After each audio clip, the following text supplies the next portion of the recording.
Welcome back to Ask Abundance. Today I'm joined by Rebecca Smith. Rebecca is a limitless practice grad who came aboard Team Abundance. She has a premium fee private pay practice in New Orleans and is really great at helping abundance therapists imagine what's possible for them.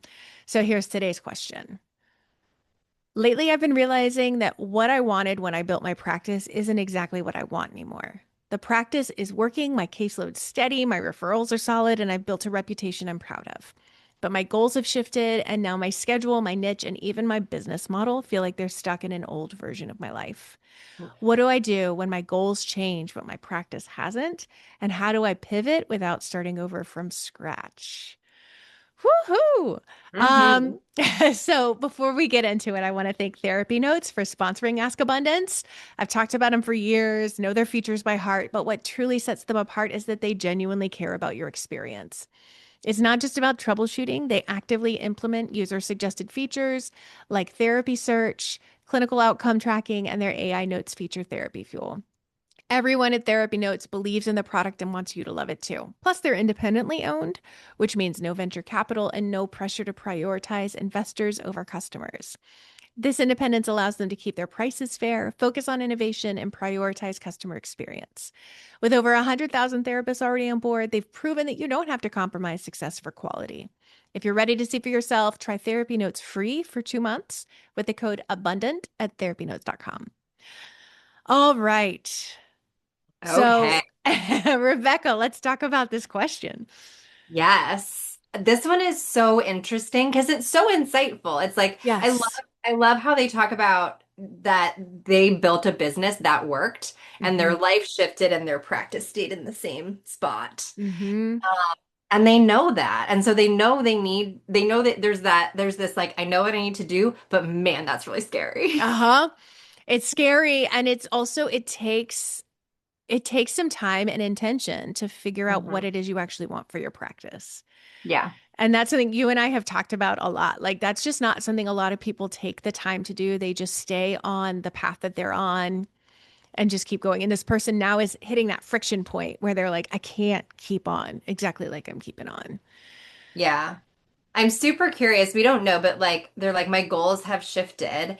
And I think the interesting thing there is I think that's probably happened to all of us, whether it's like your family structure change, a baby comes or you need to move or you I'm just imagining like you win the lottery and now you still want to work, but how do you like right? Like there could be so many reasons that your goals shift internally or externally. And Mm-hmm. like I think that your practice has to shift when that happens. Mm-hmm. I think that you Yes. do yourself a disservice when you imagine that you can just be stagnant or sacrifice for the practice. Like the practice is supposed to give to you. You're not supposed to give to the practice.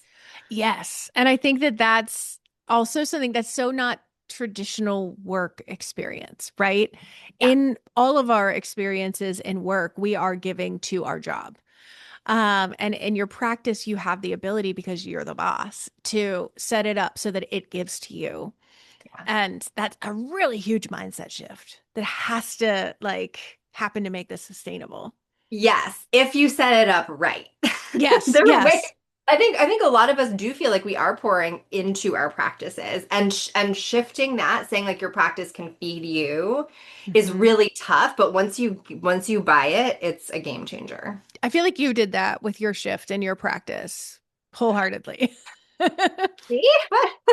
Yes, I did. Yes, I did. Y'all, I was seeing 35 people a week and like barely making ends meet. And I get on this call with Allison because I was like, I want to join Limitless. And I get on this call and I was like, Allison, I don't even want to talk about my therapy practice. I want to talk about how I can make up money elsewhere like on my lunch break. I don't know what I was thinking.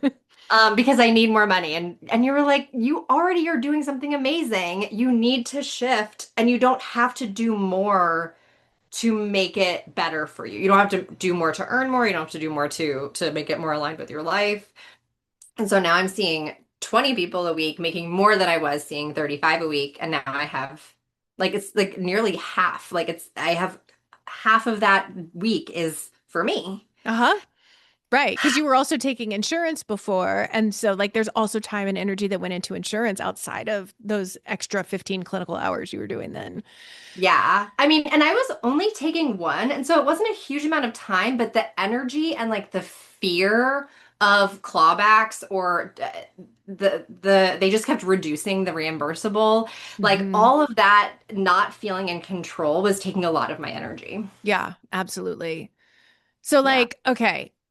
I love, though, there's some real strengths here that their caseload is steady, referrals are solid, they have a great reputation. These are all things that will remain, right? Like you can make shifts in your practice. Your caseload, if there is some instability, will be temporary because your referrals are solid and because you've built a great reputation. Um, so yeah, I think it just depends on like what are your goals? If Hmm. most people that we end up working with or talking to around like limitless practice, their goals are like to work less and to make the same amount or more. Yeah. Um, and so to that end, um, it might be looking at your fees.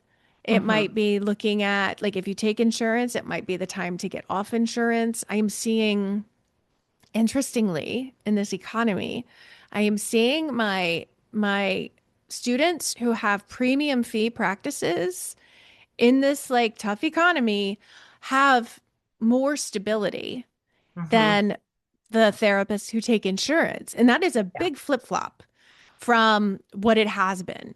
Hmm. But there's just so much Absolutely. more competition with insurance because of big therapy tech. Like it's the same client pool versus Yeah. the client pool for private pay premium fee therapists who are looking for something very specific. Needle thin. The Yeah, smaller your niche, the better, for absolutely. sure. Yeah. And I think here too, it doesn't have to be all or nothing. Yes. When you have built a reputation, you can ride that. You can Hmm. shift other things. You could shift your website. You can change your site today. You can like maneuver your marketing to like be to shift your modality from like groups to individual or whatever it is, to shift your niche, et cetera, et cetera. That reputation that you've already built exists beyond you. Like it just Hmm. keeps people are like, "Oh, did you talk to Susie? Oh yeah, Susie's really good at that." That you without touching it, that is still going to maintain for at least a while. And Yeah. so if you kind of are able to do like a fade out kind of thing, Hmm. I think you could maybe even like pretty drastically shift your niche if you're willing to go ahead and like keep yourself afloat with referrals from your old niche too as you're shifting. It might not feel so scary.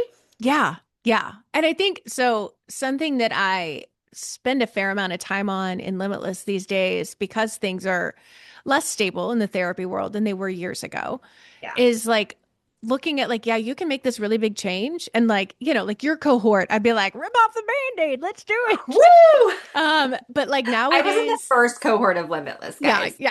It was a while ago.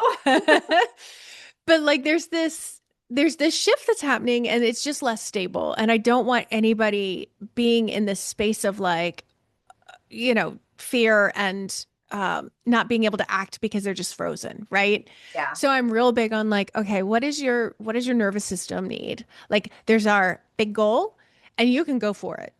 And if it's not stable, how are we dealing with that? Or we can do it stepwise, right? Like there are smaller changes that we can make to get to that bigger change. So like I had somebody in this last cohort of Limitless who really she wanted and needed to raise her fee. What she ultimately wanted to be at was 200, but the shift from I think she was at maybe 165 and she's like I don't feel like I can go all the way up to 200. I want to go up to 185 and I was like, what do you want right now? Do you need permission to honor your nervous system and go with 185? Because Yeah. there's a lot of pressure out there for people making changes, just like go whole hog. And that's great if you can. Hmm. So do you want that permission or do you want a pep talk to get you up to 200? And she's like, I think I need the permission. Yeah. Amazing. So Great. she had the conversation, smooth and easy, nobody batted an eye. And then she's like, damn it.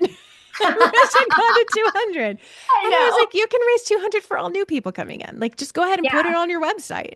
That's Yeah. another way to do things in a stepwise, kind of more conservative way that can Yeah. help manage your nervous system and manage your finances. hmm It's a good option. When I made the really, really big shift when I was in Limitless, all of mine, I was at 175 and I raised to 250. Hmm. And that's enormous. Yeah, and insurance to Yeah, 250. and took off insurance. Hmm. It was a lot. And so the way I did it similarly for everybody, I had a few people who were private pay at 175 that I was going to raise to 250. And what I told them was starting in January, all new clients will be at 250.